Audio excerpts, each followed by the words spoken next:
Comment tester votre code et être sûr qu'il est compatible avec différents systèmes d'exploitation, différents environnements de travail, différentes versions de middleware, etc., etc. Comment être sûr effectivement que l'artefact qu'on a livré est compatible avec différentes versions de middleware. Je suis persuadé que vous avez déjà vu des repositories sur GitHub qui indiquent par exemple que version Python 2 supportée, Python 2.7, Python 3, etc.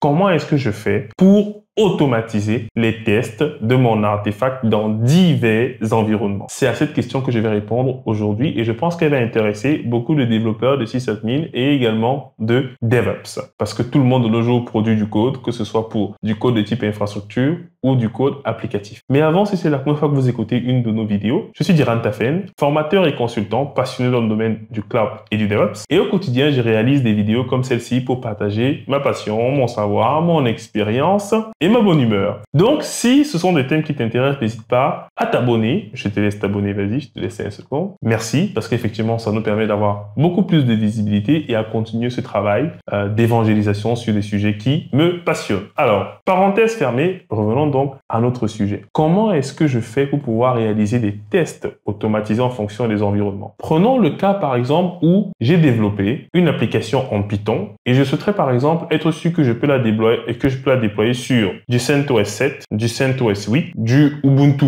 20, du Ubuntu 22 et que c'est également compatible sur du Python 3.6, 3.7, 3.8 et 3.9. Vous voyez que ces différentes caractéristiques-là, en fait, m'amènent à avoir des couples particuliers. En réalité, ça forme ce qu'on appelle une matrice. C'est quoi une matrice? C'est tout simplement des éléments qui sont en fait regroupés les uns par rapport aux autres. Par exemple, j'aurais un couple qui va s'appeler Ubuntu 20, Python 3.6, Ubuntu 22, Python 3. Etc. Donc, ça va en fait créer des couples automatiquement et donc valider mon hypothèse sur l'ensemble des choix que j'ai donnés. Donc, en fait, ici, j'aurai deux dimensions. La première dimension sera le système d'exploitation qui pourrait être Ubuntu 20, Ubuntu 22, CentOS 7, CentOS 6.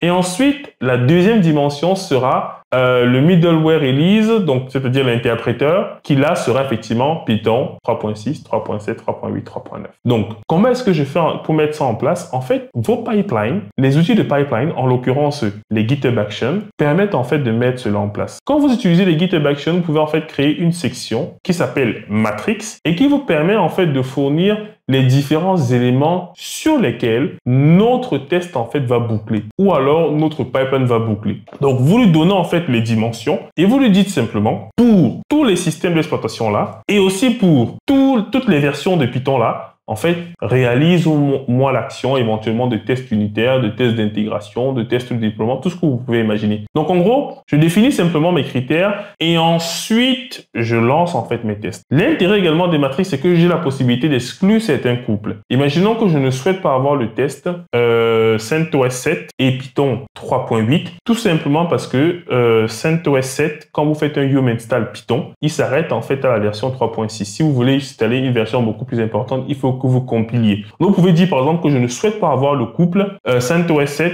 et Python 3.8. Vous pouvez exclure certains couples. Donc, pour moi, c'est vraiment une méthode magique, très pertinente, qui permet en fait de tester automatiquement divers scénarios. Et je pense vraiment que les développeurs doivent s'y atteler. Parce que si un développeur me livre par exemple une application et qu'il n'a pas pris connaissance du fait que mon environnement est hétérogène, parce que sur mes machines de prod, peut-être que sur certaines machines, j'ai du CentOS 7, d'autres du CentOS 8 et d'autres du Ubuntu.